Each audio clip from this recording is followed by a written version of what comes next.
everyone, my name is Courtney, and today we're going to talk about something that you need. Nope, it's not air, water, or food. It's a resume. Now, I know that's not what you were expecting, but it's the truth. You are going to need a resume to apply for jobs, scholarships, and so much more than that. So by the end of this video, we're going to hope that you have the best resume that you can have. During this video, you will learn what a resume is, the 4 parts to a resume, we will briefly discuss layout options, and finally, I will tell you where you can find more information.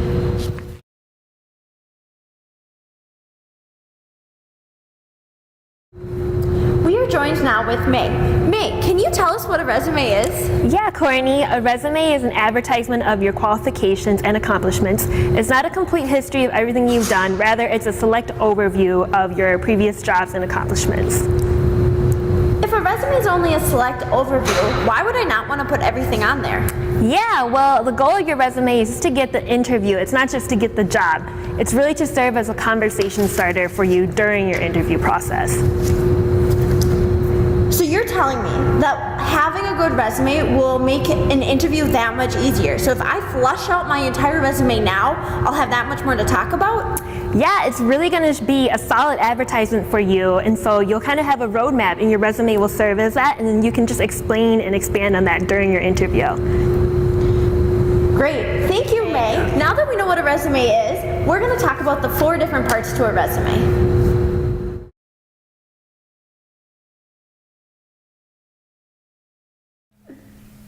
Your contact information is arguably the most important part of your resume.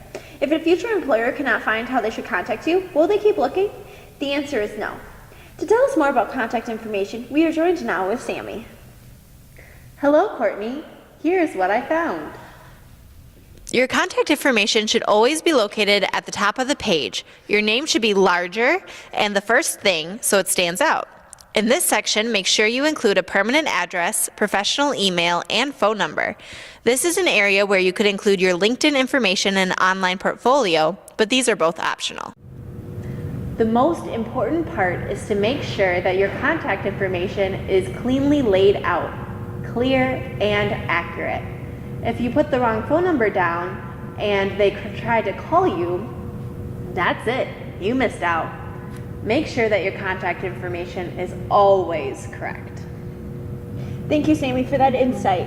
Next, we are joined with Chelsea, and she will talk about the education section of your resume.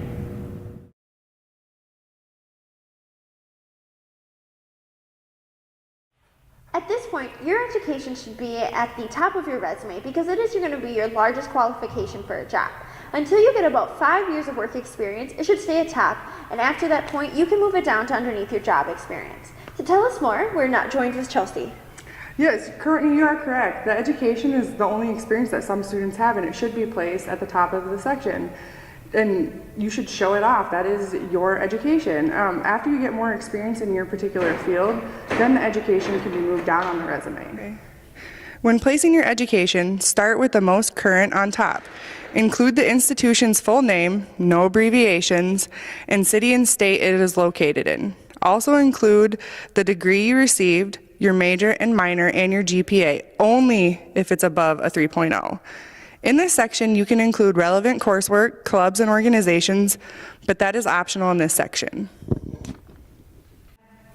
Great, thank you so much for that, Chelsea. We are joined now with Sammy, where we will talk about the bulk of your resume, the work experience section.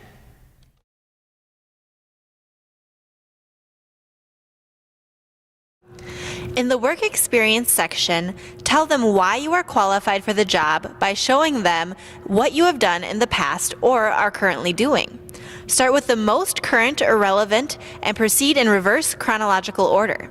In this section, you can include unpaid and volunteer work.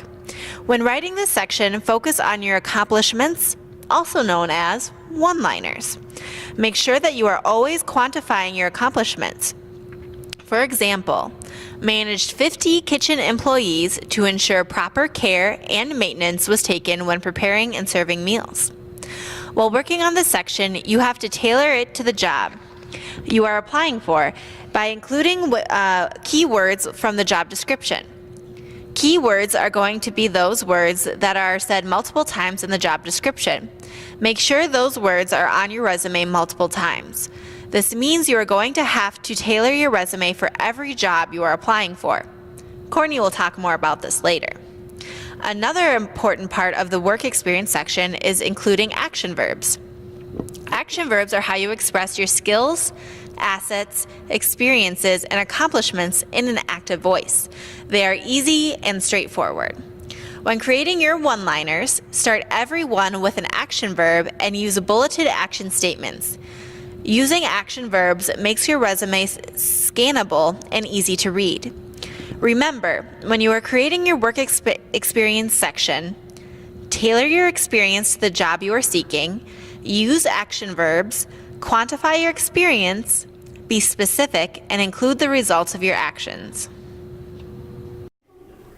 Thank you, Sammy. We are now going to talk about the fourth and most fluid section of your resume, the skills, volunteer, and other section.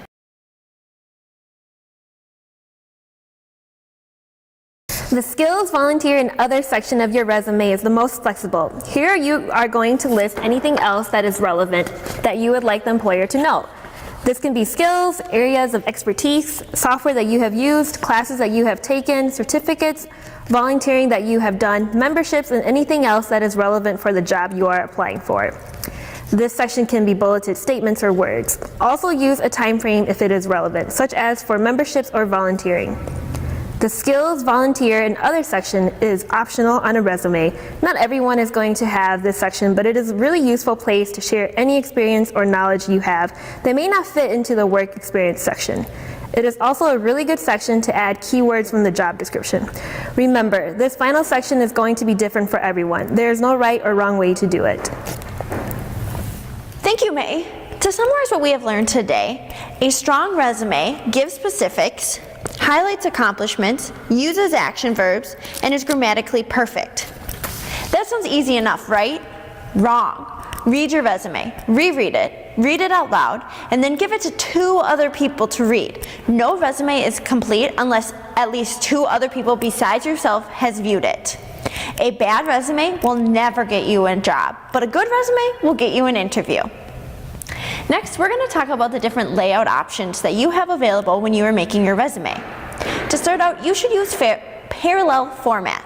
That means that each side of your resume should have an equal amount of content on it, and up and down should have an equal amount of content on it. So let's say this is my resume. My name is up here, and I have all of my content on it. After I've done, and I think I'm done with my resume, I'm going to flip it upside down. Then look at it. I'm not going to read it, obviously, but I'm going to make sure that both sides of my resume have equal amount of content, and it looks just as full this way as it does this way. You don't want big, bald spots anywhere on your resume.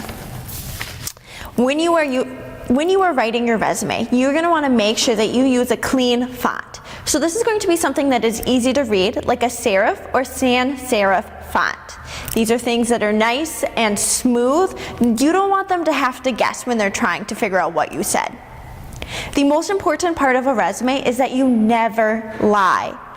They can check, they will know that you lied, and that could be devastating to your future job potential.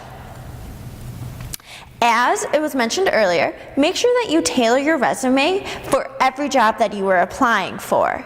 You are going to take the same resume that you started off with, but maybe you're going to move things up or down in the other section where these are more important factors than these skills, or this job had more to do with it, so I'm going to redo it. You're also going to take those keywords that we discussed earlier and make sure that those are present in the job that you're applying for. Not every job is going to have the same keywords, so you're going to use those different keywords and make sure that they're present. That's all we have on resumes for you today. But there is so much more that you need to know, such as when you're working on your resume, you need to think about who is going to make a good reference. And is a cover letter really necessary? The answer is yes. A cover letter is always necessary. Even if it says that it's optional, doing that cover letter is a good step. If you would like more information, you can go online to www.leadmn.org/resume. You can also contact the LeadMN office. We are always happy to help and look over your resume before you apply for a job. Thank you to all of my guests, and we hope that your resume helps you find the job of your dreams.